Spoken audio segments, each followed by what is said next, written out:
नमस्ते। BEd first year. अपना जो सब्जेक्ट है सामाजिक विज्ञान शिक्षण। इसके अंतर्गत जो आज अपना जो टॉपिक है उसमें अपना राष्ट्रीय पाठ्यक्रम संरचना 2005 के जो उद्देश्य हैं उसके बारे में अपन अध्ययन करेंगे।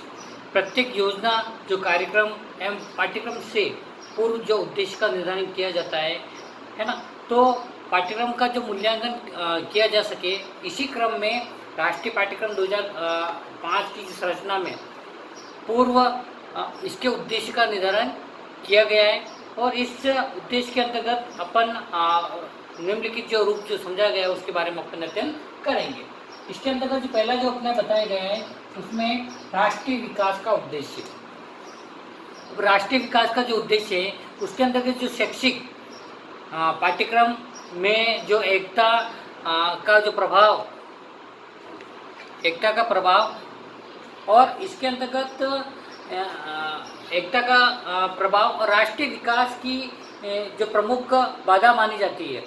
और राष्ट्रीय विकास उस अवस्था में संभव होता है जब पाठ्यक्रम एक एवं जो शिक्षा व्यवस्था में एकरूपता को हो और तथा एक उद्देश्य को ही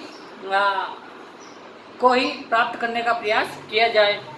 और राष्ट्रीय पाठ्यक्रम संरचना का जो प्रमुख उद्देश्य है जो राष्ट्र को जो विकसित अवस्था में पहुंचाना, क्योंकि शिक्षा की वह मूल मंत्र है जो राष्ट्रीय विकास को चरम सीमा पर पहुंचा सकता है। अतः जो पाठ्यक्रम का जो उद्देश्य राष्ट्रीय विकास करना है। फिर इसके अंतर्गत अपना सेकंड जो बताया गया है राष्ट्रीय एकता का विकास का उद्देश्य। इसमें जो बताया गया है कि राष्ट्रीय जो पाठ्यक्रम संरचना में जो देश की जो एकता एवं जो अखंडता से संबंधित विषय वस्तु को अधिक महत्व प्रदान किया गया है ना। भारत में जो विभिन्न भाषाएं, धर्म, परंपराएं विद्यमान है ना, तो इसके अंतर्गत इसलिए इस पाठ्यक्रम में राष्ट्रीय एकता से संबंधित विषय वस्तु का महत्व प्रदान किया गया है। फिर आता है अपना थर्ड, छात्र में अध्ययन के प्रति रुचि के विकास का उद्देश्य। इसके अंतर्गत जो बताया गया है कि राष्ट्रीय पाठ्यक्रम की जो संरचना जो प्रमुख उद्देश्य पाठ्यक्रम को स्तरानुकूल एवं जो प्रस्तुति जन्य बनाना है, जिससे कि छात्र अध्ययन में रुचि ले लगे और प्रत्येक स्तर पर छात्र की जो क्षमता एवं रुचि का ध्यान रखकर पाठ्यक्रम का स्वरूप निश्चित किया गया है। फिर आता है अपना सामाजिक एकता का उद्देश्य।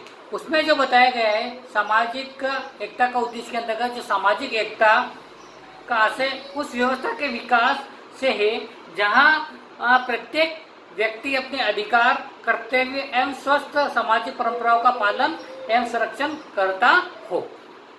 फिर नेक्स्ट जो बताया गया है जो अभिभावकों की आकांक्षाओं की पूर्ति का उद्देश्य।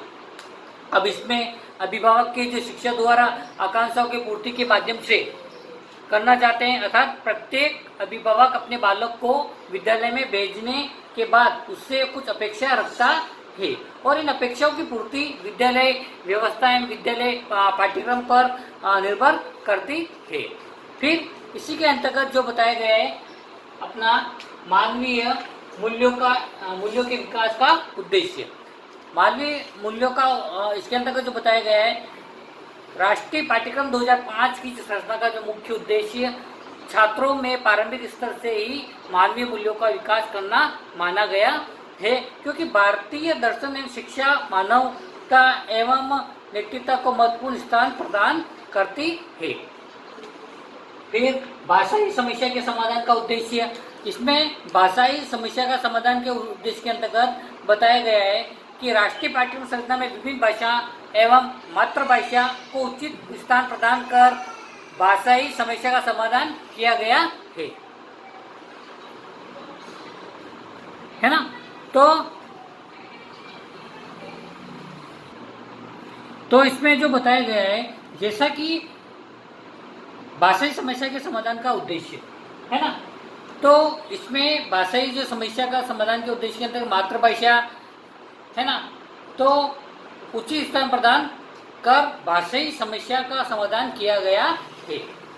फिर अपना स्तरानुकूल शिक्षण विधियों का उद्देश्य, स्तरानुकूल उद्देश्य के अंतर्गत जो बताया गया है कि राष्ट्रीय पाठ्य क्रम जो संरचना की शिक्षण प्रक्रिया को प्रभावी बनाने के लिए उसके जो स्वरूप पर विचार किया गया है और इस पाठ्यक्रम के स्तर के अनुसार शिक्षण विधियों के प्रयोग को मान्यता प्रदान की गई है। जैसे प्राथमिक, पूर्व प्राथमिक स्तर पर जो सामान्य रूप से उन शिक्षण विधियों का प्रयोग करना चाहिए, है ना। तो जो खेल से संबंधित तथा कथन व्याख्यान के विधि का माध्यमिक स्तर पर करना चाहिए।